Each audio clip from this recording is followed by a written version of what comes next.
함께 말씀 보겠습니다.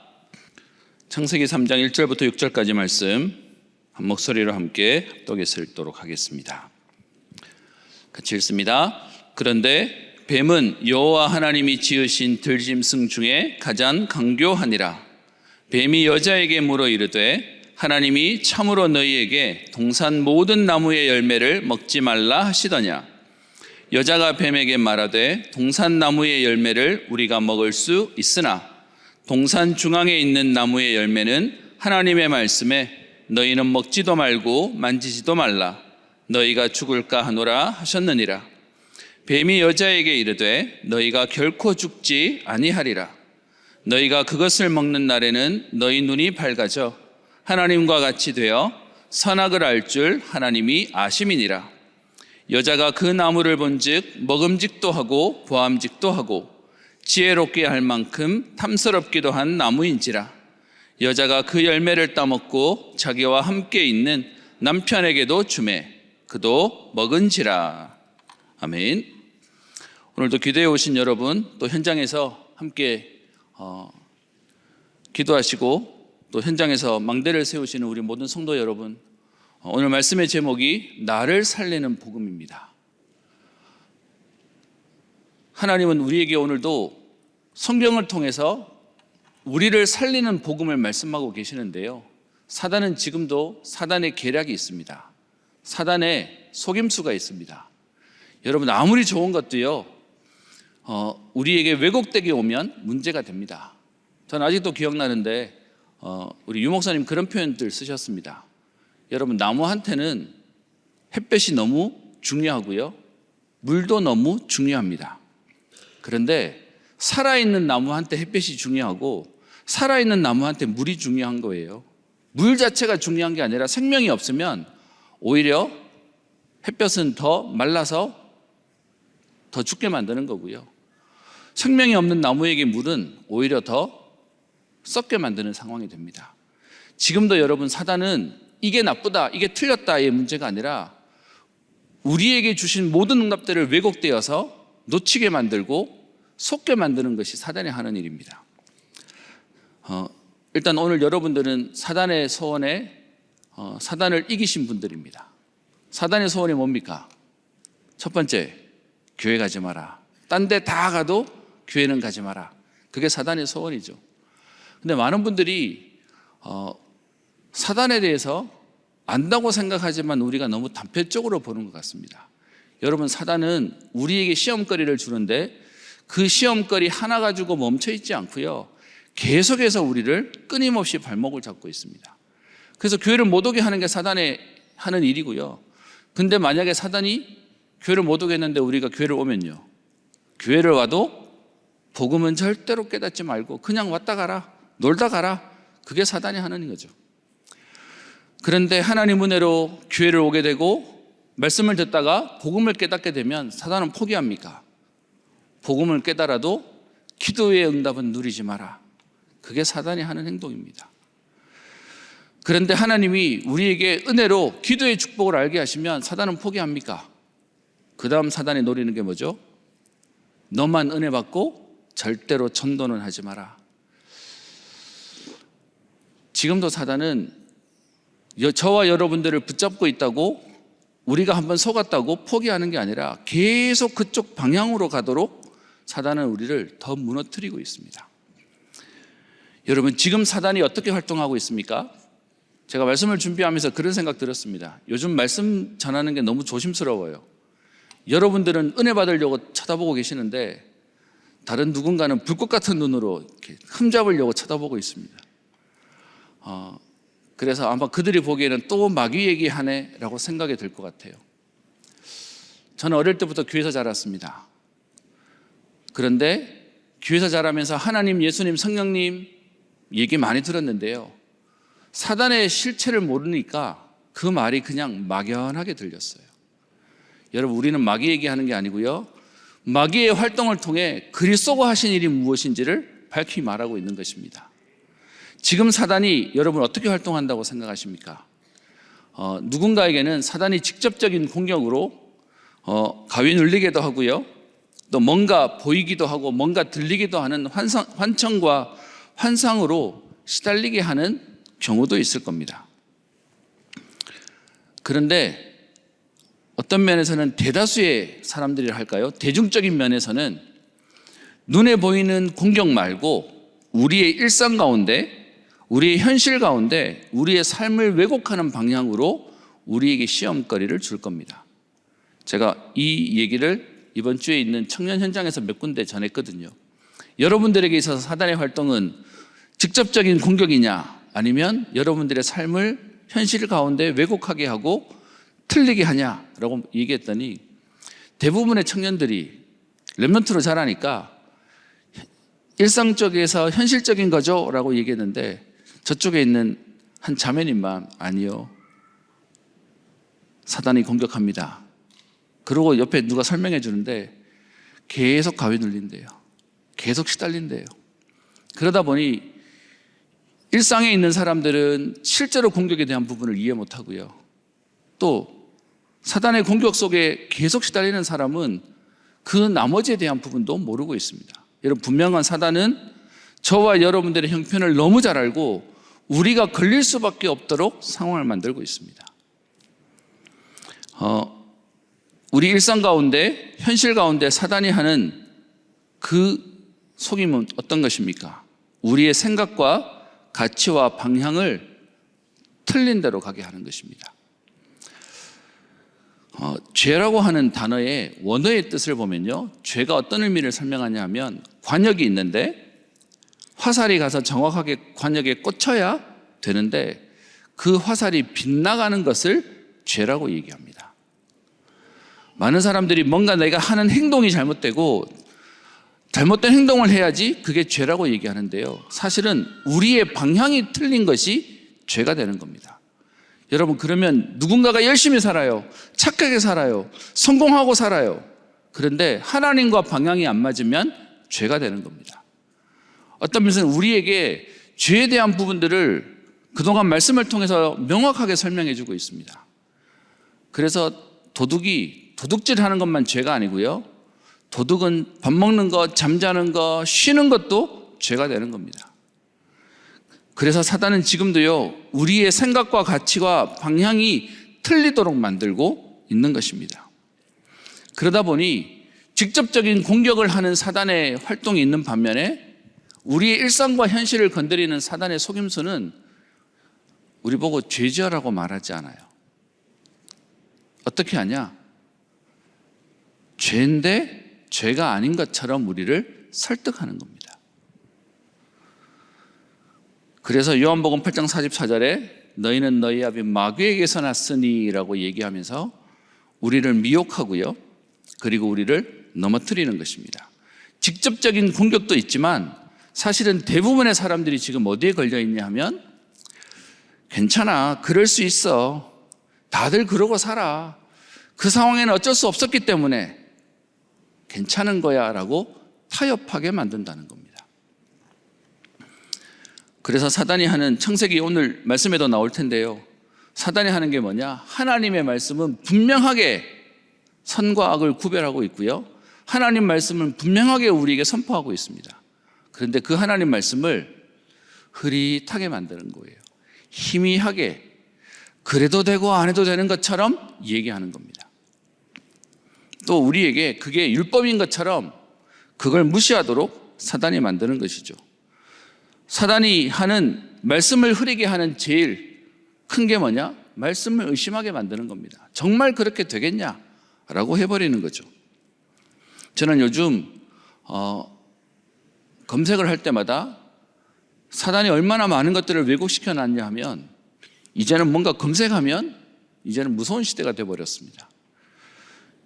우리 창세기, 근데 여러분 검색할 때 제네시스라고 검색해 보세요. 요즘 애들은 뭐로 이해하냐? 현대에서 나온 고급 자동차. 창세기가 없어요. 여러분, 우리가 알고 있는 무지개, 하나님이 하나님의 언약으로 우리에게 주신 응답인데, 지금은요, 무지개 보여주면 뭔 생각하죠? 동성애자들이 자기를 대변하는 것으로 전부 이미지가 왜곡되어져 가도록 지금 속이고 있습니다. 그래서 사단은 지금도 하나님의 말씀을 흐리고요, 두 번째는 그 죄를 짓고 난 이후에 합리화를 시킵니다. 그 정도는 괜찮아, 어쩔 수 없는 거야 라고 하게 만드는 겁니다. 여러분, 진짜 죄보다 무서운 게 뭔지 아세요? 죄를 지어놓고 하나님은 우리에게 양심도 주시고 하나님은 하나님의 자녀에게 죄가 죄인 줄 알 수 있도록 하나님은 알게 하셨어요. 그런데 죄보다 무서운 게 뭐냐? 그 죄에서 빠져나오지 못하도록 우리를 무감각하게 만듭니다. 지금 대부분의 사람들이 거기에 딱 묶여 있는 거죠. 그리고 여러분, 또 다른 사단이 죄를 짓게 만든 우리에게, 이미 여러분 창세기 3장 이후에 우리는 죄를 지어서 죄인이 아니고 죄인이기 때문에 죄 속에 있을 수밖에 없어요. 그래서 무감각하게 만들어서 계속 그 안에 있게 만들든지, 아니면 다른 하나는 이 죄로 인해서 우리에게 죄의식 가운데 절망하게 만들어서 빠져나올 힘도 없도록 그 안에서 무너지도록 만드는 것이 사단이 하는 겁니다. 여러분, 창세기 3장에 나오는 아담과 하와는 죄 속에 있었어요. 죄에 빠졌어요. 그런데 중요한 건 거기에서 하나님이 건져내셨어요. 오늘 이 자리에 있는 저와 여러분들이 분명히 붙잡아야 할 복음이 뭐냐 하면, 지금도 우리는 죄에서 자유로울 수가 없어요. 이건 죄져도 된다고 얘기하자는 말이 아니라, 그 죄 가운데 우리가 해야 되는 건 뭐냐? 다시 나를 살리는 복음을 붙잡고 거기서 나오고 하나님께로 가야 되는 겁니다.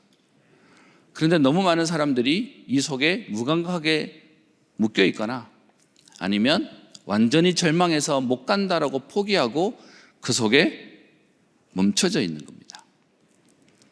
그리고요, 이 죄 가운데 하나님은 계속 우리를 부르고 계시고 여기서 살리기를 원하시는데 핑계대는 거예요. 책임을 전가하는 거죠. 하나님은 지금도요, 나를 살리는 복음으로 오늘도 하나님 앞에 다시 일어서도록, 다시 시작하도록 하나님은 말씀하고 계시는 것입니다. 여러분, 우리가 너무 잘 아는 창세기 3장에 있는 내용입니다. 잠깐만 한번 보십시다. 사단의 활동, 제가 아까 말씀드렸던 것처럼 사단은 뭐 한다고요? 제일 먼저 우리를 혼미하게 합니다. 그래서 하나님 말씀을 흐리게 하는 것이죠. 그래서 3장 1절에 보시면 이렇게 얘기합니다. 뱀이 여자에게 물어 이르되 하나님이 참으로 너희에게 동산 모든 나무의 열매를 먹지 말라 하시더냐. 하나님은 그렇게 말씀하신 적이 없어요. 그런데 말씀이 흐릿하게, 말씀이 희미하게 가게 만드는 것입니다. 요즘 저희 교회에서, 렘넌트 부서에서, 또 우리 교구에서 자발적으로 우리 성경을 읽읍시다, 다시 말씀으로 돌아갑시다 라고 하는 일들을 많이 하고 있는 것을 보게 되었습니다. 그 중에 한 렘넌트는 말씀을 보는데 너무 은혜가 되고 응답이 되는지 로마서 8장을 다 외워버렸다는 우리 렘넌트 얘기도 제가 듣게 되었습니다. 여러분, 말씀이 분명하면 사단을 이길 수 있어요. 사단은 우리에게 말씀을 희미하게 합니다. 그리고요, 두 번째는 사단은 대놓고 우리 보고 공격하는 모양새보다 설득해요.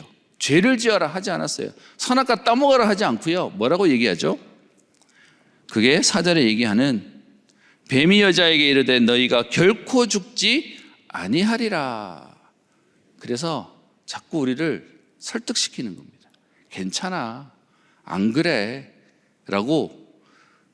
여러분, 적어도 우리 렘넌트라면, 우리 성도님이라면 직접적인 죄는 죄라고 안 하려고 몸부림치잖아요.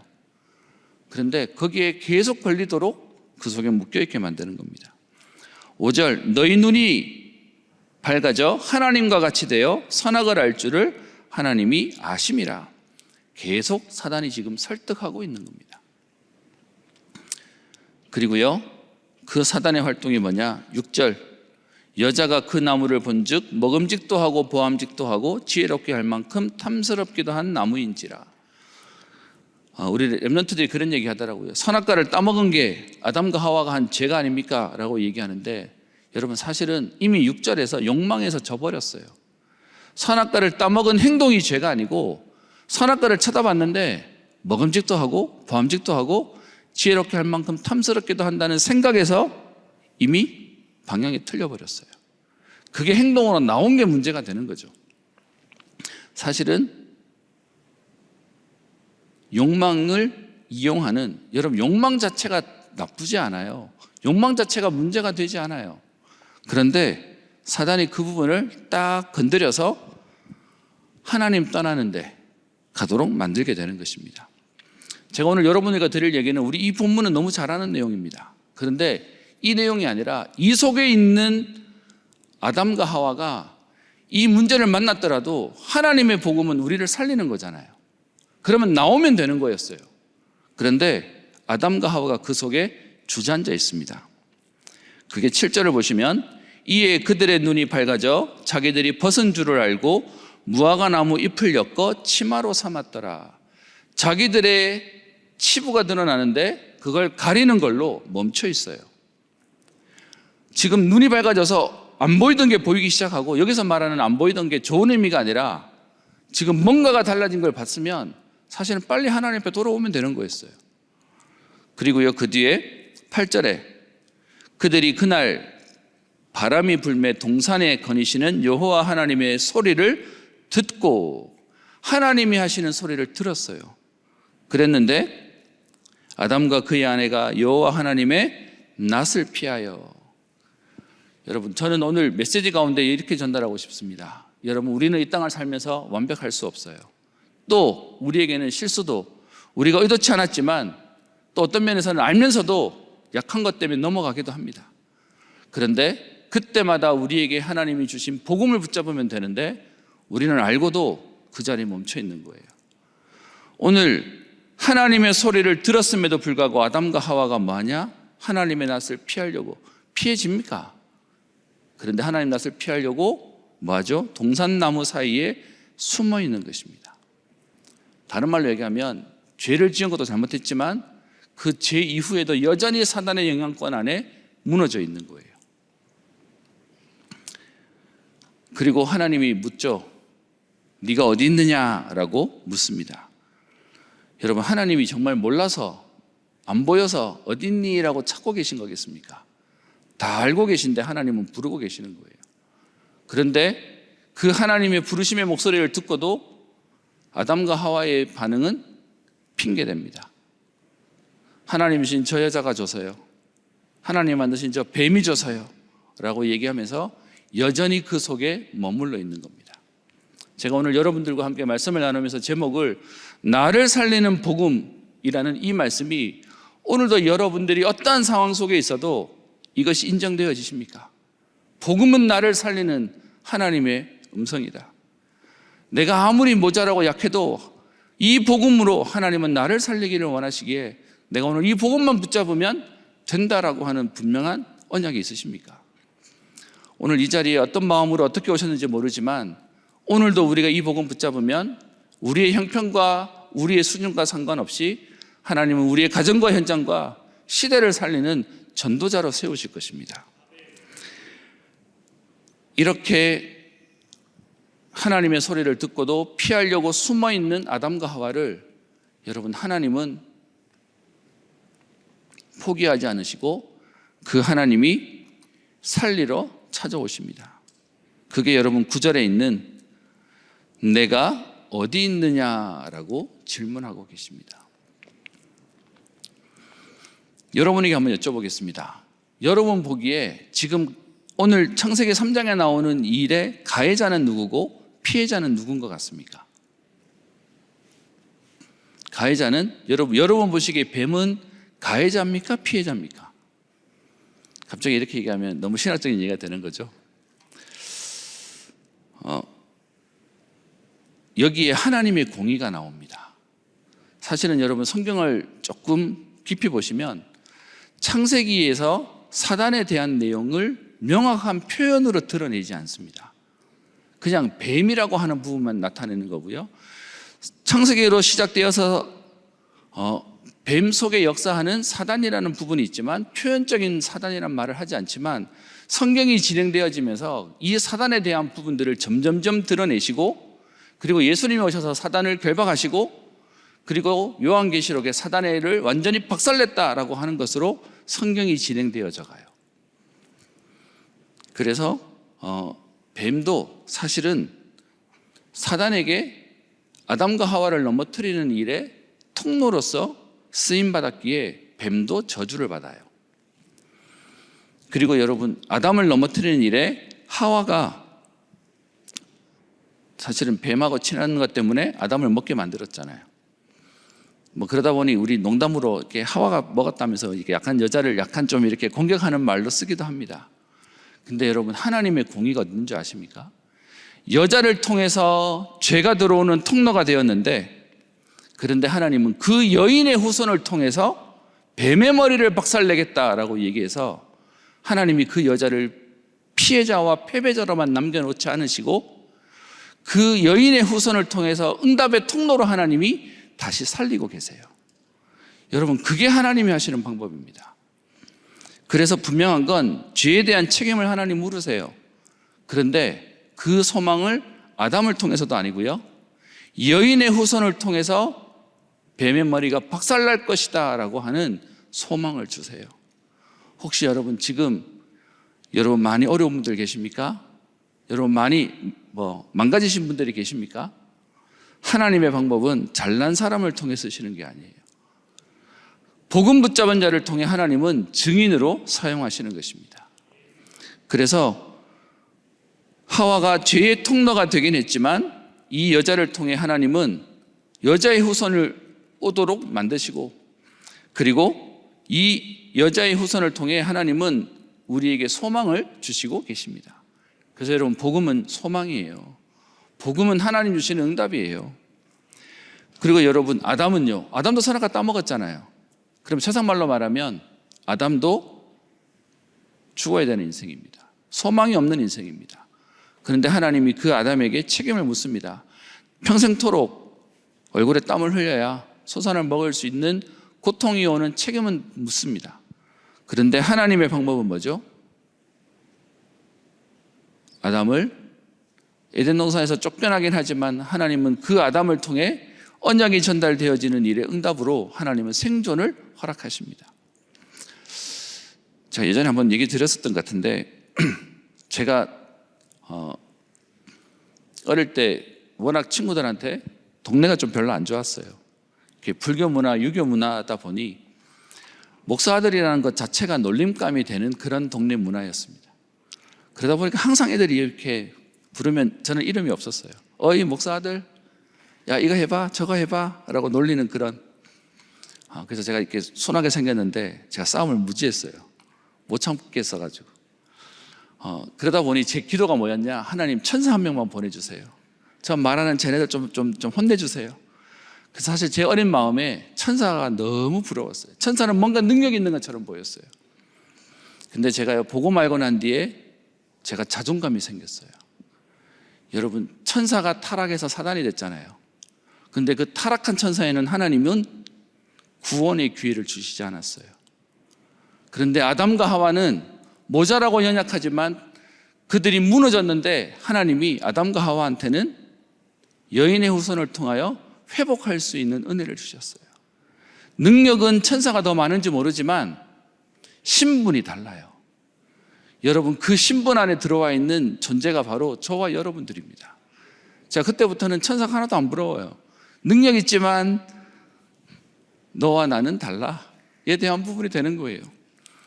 여러분, 하나님이 오늘 저와 여러분들을 살리는데 모든 생각과 관심과 모든 하나님의 역사를 만들고 계시는 겁니다.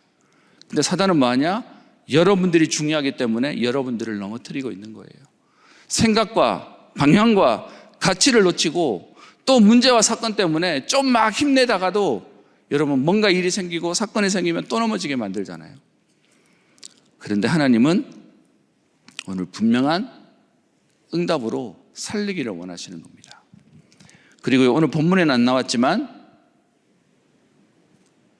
여자의 후손이 네 머리를 상하게 할 것이다 라고 얘기하면서 결국 사단이 최종 패배자임을 문제를 만나자마자 하나님은 이미 확정하시고 선포하셨습니다.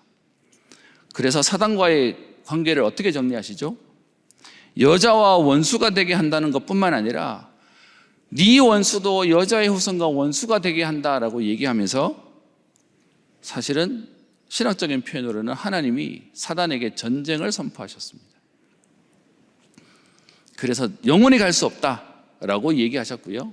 그리고 그 다음 15절에 있는 말씀으로는 여자의 후손이 네 머리를 상하게 할 것이다 라고 해서 결국은 피해자와 패배자처럼 보이는 인간에게 여인의 후손을 통하여 승리자의 응답을 주시겠다고 하는 것이 하나님의 약속입니다. 제가 오늘 여러분들과 함께 기도해야 하면서 오늘 이 본문을 전달해야 되겠다라고 마음을 먹게 되는 이유가 있습니다. 교회에서 저를 2026년도에 청년부 사역을 하도록 세워주셔서 지금 한 달 조금 넘게 청년들을 만나고 있습니다. 근데 조금 놀랐어요. 우리 청년들이 여러분 젊기 때문에 뭘 모르냐? 알 거 다 알더라고요. 속도 너무 깊어요. 어떤 면에서는 진짜 복음 때문에 하나님이 남겨놓은 친구들이구나에 대한 부분도 확인하게 됩니다. 그 응답 속에 또 한편 눈은 뭐도 보이냐 하면 하나님이 주신 이 복음이 너무 많은 사람들에게 아파해요. 복음이 복음으로 전달되는 게 아니라 내가 오늘도 24시 기도해야 되는 데가 응답으로 보이는 게 아니라 내가 해야 되는 무슨 약간의 이렇게 숙제처럼 받아서 그 속에 너무 많이 걸려있는 부분도 보여지게 되는 겁니다. 여러분, 복음은 우리를 살리기 위해 주신 하나님의 완벽한 은혜입니다. 그런데 이 완벽한 은혜를 사단이 축복이 아니고 자꾸 뭔가를 해야 되는 율법처럼 종교처럼 뭔가를 얽매이게 만들어놨어요. 그래서 여러분 잘 아시는 말씀이지만 오늘 다시 말씀으로 복음으로 돌아갔으면 합니다. 나를 살리는 복음입니다. 하나님이 오늘 저와 여러분들이 소망 없는지 아시고 그리스도를 보내셔서 하나님은 다시 시작할 은혜를 문제를 만나 지금 무너져 있는 아담과 하와에게 그 자리에서 여인의 후손을 통하여 회복시킬 오늘 응답을 말씀하고 계시는 것입니다. 그래서 여러분 복음은 우리에게 생명을 주는 것입니다. 복음은 우리에게 모든 것을 회복하고 살리는 것입니다. 제가 사실 살리는 것이라고 얘기하면 제가 생각나는 저의 사건이 하나 있었습니다. 제가 학부를 일반 신학교를 다녔습니다. 우리나라에서 제일 크다고 하는 교단의 신학교를 다녔습니다. 그러다 보니까 그 학교에서 만난 친구들 중에 저는 다락방하는 사람이었고요.